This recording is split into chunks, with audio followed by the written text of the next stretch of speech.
Chilton, Corey Stockton, and Greg Street.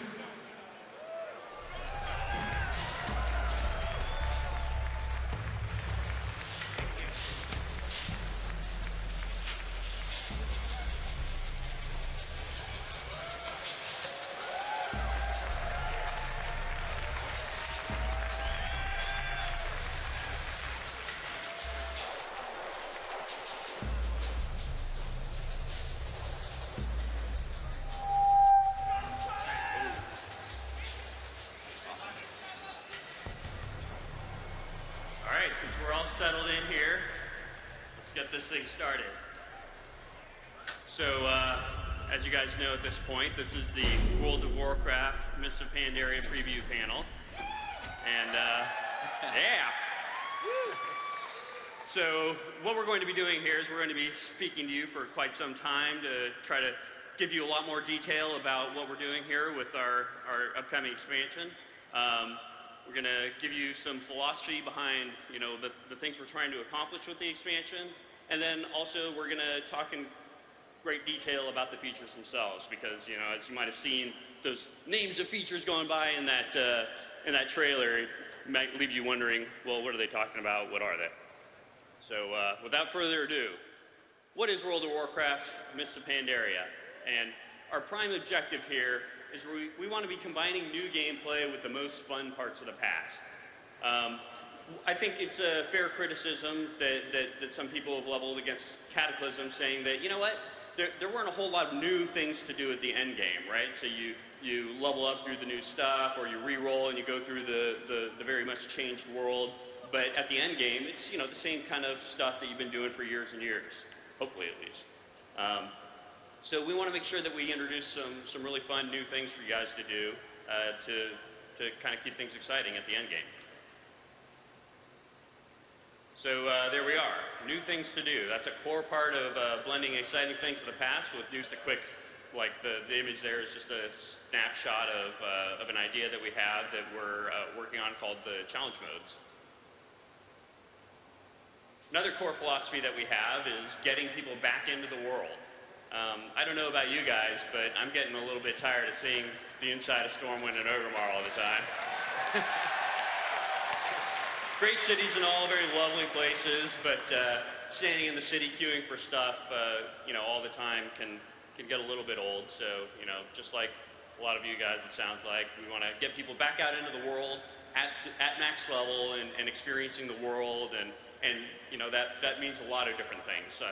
It means getting out there and having a fun questing experience. It means getting out there and doing stuff like, pictured here, we've got an old school shot of Azure Ghost. So one of the things that we're planning to do is to kind of reintroduce the concept of these outdoor world raid mobs for players to fight. And of course, where there are outdoor world raid mobs that people are fighting on PvP servers, that means that there will be people there trying to grief the people doing the outdoor world raid fighting. So yeah, it's a little bit of that Port Alliance conflict Chris was referring to. So another core philosophy that we have is that we want you to be able to do what you want to do to progress your character.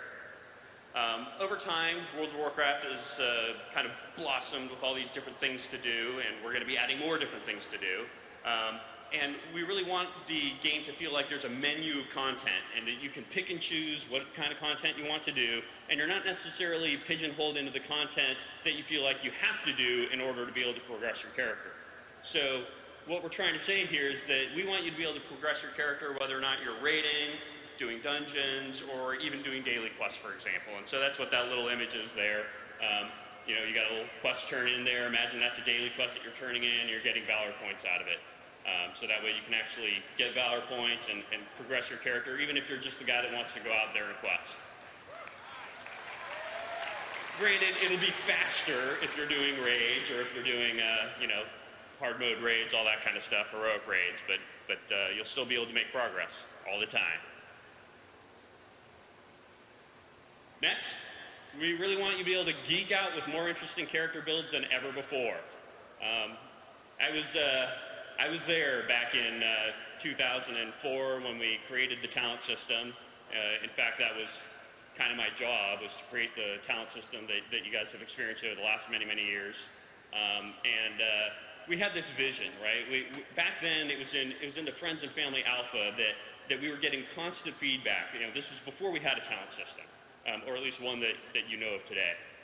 And we would get constant feedback about players wanting to be able to customize their character more. You know, they wanted to be able to stand next to another character of the same class and feel like they were a little bit different, that they made some choices and that those choices were meaningful, and that led to their gameplay experience feeling a little bit different and that their character was special.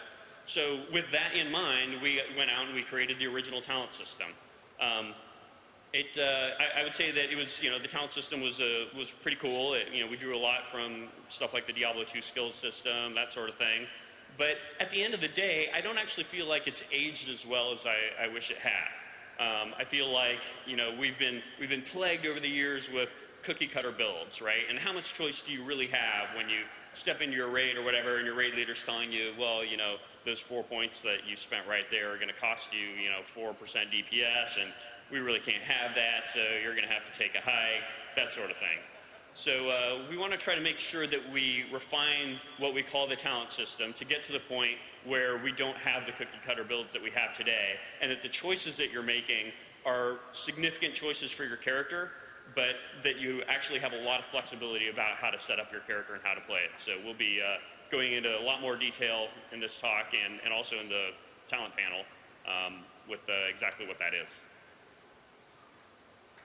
So with that, we have the introduction, of course, to the continent of Pandoria. So Corey's going to step up and tell you guys all about the continent itself. Hey, guys. So everyone knows where you're going to be playing. You know what, you've heard what Pandoria is, but now we want to show you and tell you about what you're actually going to be playing in. What is this place? So it's going to be 5 new zones of level up zones is what we're looking at for the continent itself. Another thing that we're changing here is the fact that we're going to go back to a single unified continent. So if you remember back to Burning Crusade or you think about Northrend, we had one single continent with all the zones together. With Cataclysm, we changed that up a little bit and our zones were separated in different places.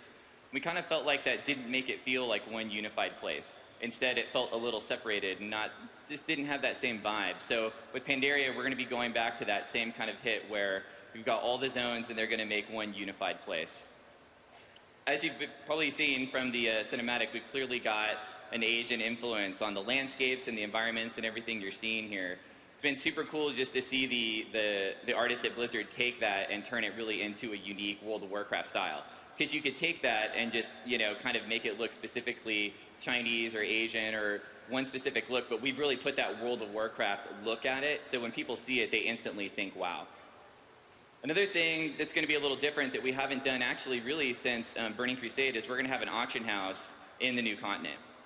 So actually on Pandoria, you'll have an auction house that you'll have access to.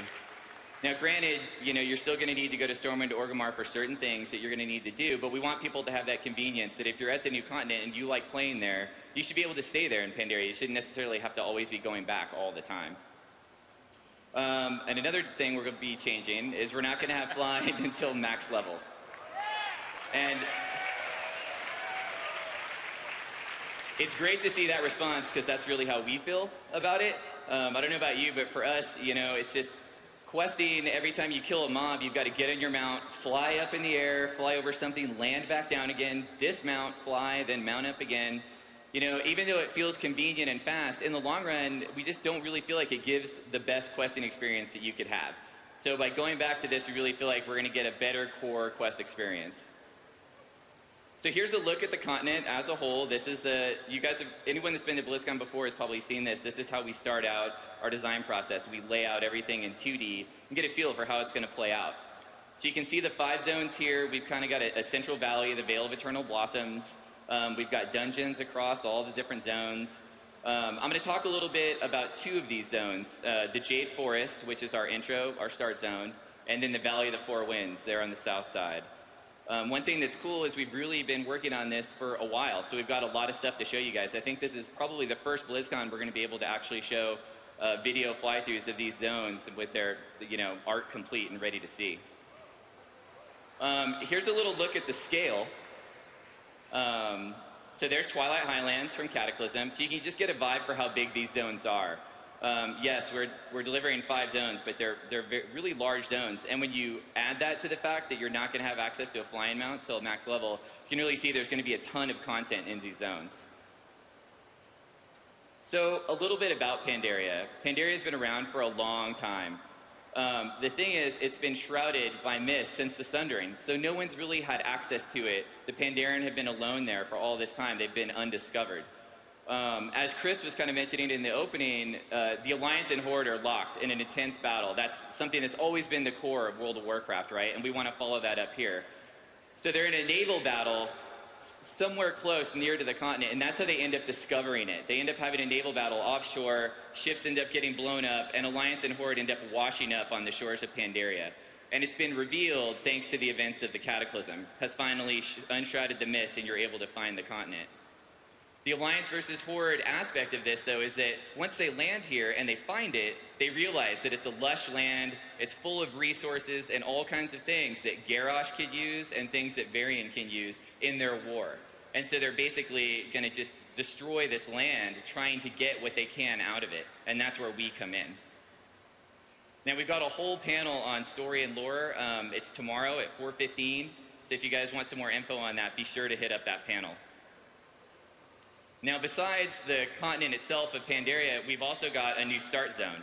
So anyone that rolls a new Pandaren is going to have a new start zone to play in. What's really crazy about this start zone is that it's a turtle. You guys are going to see it here in a little bit. We've got some shots of it in a video. But essentially, you're playing on the back of a giant turtle. This turtle left Pandaria 10,000 years ago and started growing. And the Pandaren have always been happy with Pandaria. They haven't wanted to leave, but a few of them have gotten what we call the wanderlust. They kind of want to get out and see the rest of the world. And those Pandaren that want to do that have left on the turtle. And that's essentially where any player Pandaren will start playing from.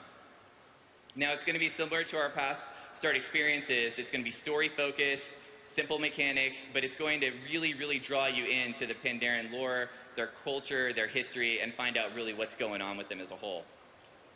Super unique. Greg's going to talk about this more in a little bit, but the Pandaren are our first neutral race.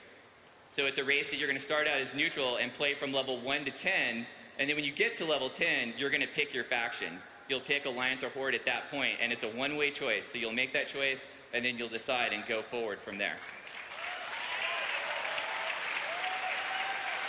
Yeah, we're pretty excited about that. It's a